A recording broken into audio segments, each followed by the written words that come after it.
Dan ingatlah ketika kami berfirman ya kepada mereka-mereka Bani Israel untuk masuk ke dalam negeri itu, Korea.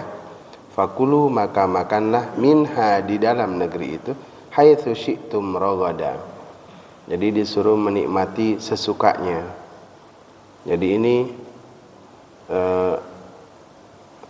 sama redaksinya dengan ketika Allah Subhanahu wa taala memberikan izin kepada Nabi Adam dan Hawa untuk tinggal di surga lalu menikmati fasilitas yang ada.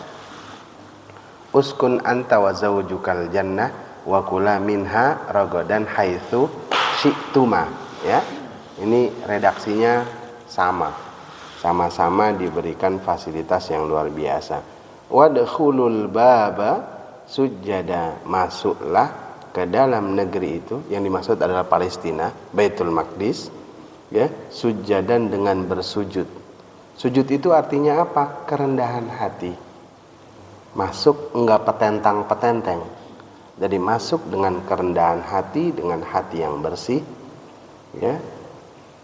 Wa qulu hittatun naghfir lakum khotoyakum, dan tidak hanya masuk ke dalam pintu gerbang itu, katakanlah bebaskan kami dari dosa-dosa yang telah kami lakukan.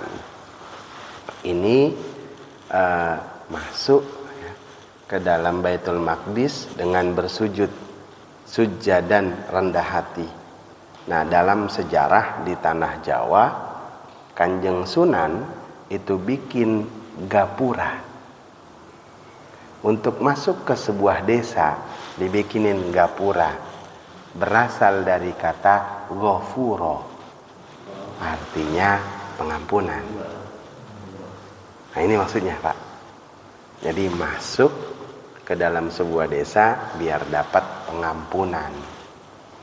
Nah, Kanjeng Sunan tuh ngajarin kalau zaman dulu itu, kalau gapura ini sebelum dibuat, ya, sebelum dibuat itu di desa-desa itu dibuat ketika misalnya Kanjeng Sunan Bonang, misalnya ketika beliau bikin wayang namanya judul Jimat Kalimosodo, gitu, dengan judul Jimat Kalimosodo.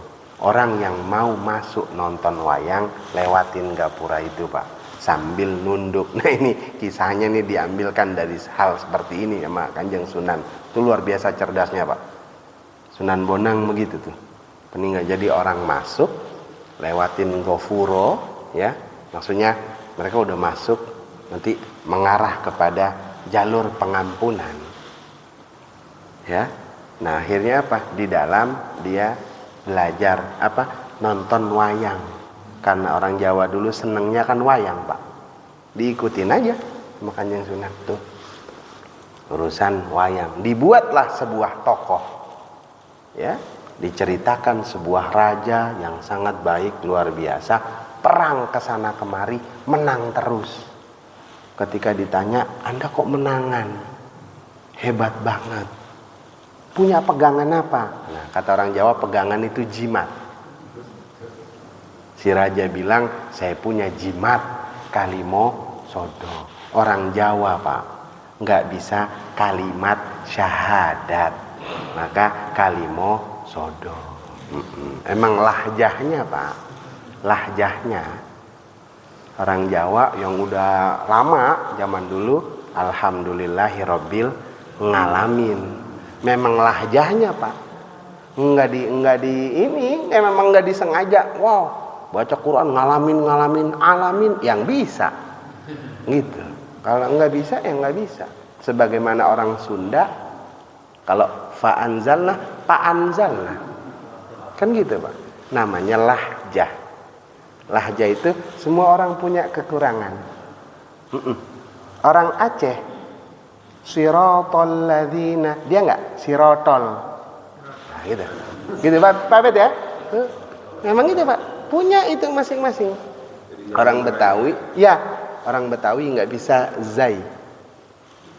Mau ke rumah Jaini, padahal Zaini. Rozak, nah jadi rojak, nah Itu lahjah Pak namanya Pak, lahjah. Bahwa semua orang punya kekurangannya. Coba lihat orang ini. Orang Arab misalnya, dia kalau qaf jadi ga. Abdul Ghadir. Nah gitu Pak. Saya dipanggil tuh, enggak Abdul Qadir Pak, Abdul Ghadir gitu ya. Hah. Iya, memang lahjah Pak, lahjah. Bahwa orang Arab juga punya itu. Orang Mesir Pak, orang Mesir dia nggak bisa jim. Jamal jadi Gamal. Ya. Dulu ada Gamal Abdul Nasir ya. Jamal Pak, jim. Memang gitu Pak. Jadi lahjahnya memang beda-beda. Punya ciri khas beda. Bahkan sampai pada kalau yang nggak mau ribet kan kadang gitu. Kalau di Mesir dulu ada cerita tentang Yusuf dan Zulaikha. Kalau di Betawi jadi Ucup sama Juleha. Nah gitu Pak Jilham ya kan? Tuh, ini lahjah nih urusannya. Maka setiap orang punya kekurangan, ya. Jadi semua punya kekurangan. Jadi ada yang memang susah, ya susah nggak bisa. Ngalamin ya ngalamin. Jadi Pak Ustadz kalau memang susah, jadi ngalamin terus gitu ya. Nah yang lebih dekat ke alamin, jadi pakai alamin. Itu lebih dekat ya. Alhamdulillahirabbil alamin. Itu lebih dekat dari a daripada pakai nga. Nah tadi. Tapi memang kalau memang nggak bisa Pak Ustadz, udah nggak bisa, yang mau diapain Pak? Memang lahjahnya begitu. Mau disogrok pakai apa juga emang lahjahnya begitu Pak. Iya, nggak bisa. Nah itu ada itunya masing-masing ya. Nah masuk. Lalu kemudian mereka bertanya, Kanjeng Sunan, Kalimosodo itu apa? Kok hebat sekali? Diajarin sama Kanjeng Sunan, Asyhadu an la ilaha illallah wa asyhadu anna Muhammadar Rasulullah. Mereka belajar Pak dan akhirnya masuk Islam. Itu canggih sekali. Apa namanya? Cerdas sekali Pak. Cerdas sekali itu Kanjeng Sunan itu. Jadi begitu luar biasa tuh. Orang masuk Islam dengan cara yang lembut tadi Pak ya. Enggak ditawarin pedang ya, kalau nggak masuk Islam saya bunuh, enggak gitu. Jadi dia masuk lewat budayanya. Akhirnya mereka membaca kalimat syahadat. Dulu orang-orang kalau meninggal dunia ya, itu ada namanya malam ngumpul Pak. Malamnya ngumpul Pak, ngumpul aja gitu. Sama Kanjeng Sunan, yuk kita tahlilan. Nopo niku Kanjeng Sunan? Membaca la ilaha illallah. Dulu awalnya itu. Ya udah, la ilaha illallah, la ilaha illallah. Itu aja dulu Pak, dulu. Zaman dulu itu. Sesederhana itu, belum baca-baca yang lain Al-Baqarah dan seterusnya. Itu. Jadi memang mengenalkan Islam pelan-pelan. Dan orang belajar la ilaha illallah, la ilaha illallah dan seterusnya. Ya, jadi kalimat tauhid dikedepankan untuk diajarkan tadi. Nguatin itu. Akhirnya orang semua Pak. Kanjeng Sunan, saya nanti kalau meninggal dunia juga pengen punya jimat Kalimosodo. Kenapa? Udah punya kalimat syahadat. Itu. Makanya kata baginda Rasul, siapa yang di akhir hidupnya, ini dalam kitab Riyadhus Shalihin, siapa yang di akhir hidupnya ya, dia masih punya la ilaha illallah dalam hatinya, maka dia masuk surga. Nah itu Pak. Jadi menjaga la ilaha illallah itu tetap hadir ya, tidak ada Tuhan selain Allah, maka tidak ada yang lain yang boleh dituhankan kecuali hanya kepada Allah Subhanahu wa taala. Nah, mereka masuk ya gerbang itu dengan bersujud ya, diminta untuk membersihkan dosa-dosa mereka.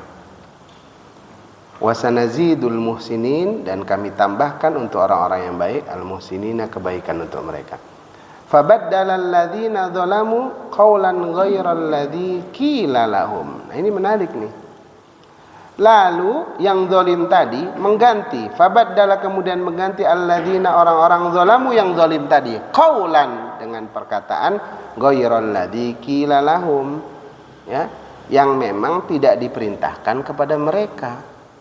Coba ini, udah mulai ini mereka kurang ajar. Fa anzalna, maka kemudian kami turunkan alal ladzina, terhadap orang-orang zalamu yang zalim tadi, orang-orang yang zalim itu, rijzam minas sama bima kanu yafsukun. Jadi Allah turunkan kepada mereka ya dari langit itu musibah, petaka untuk mereka, bima kanu yafsukun, karena mereka fasik.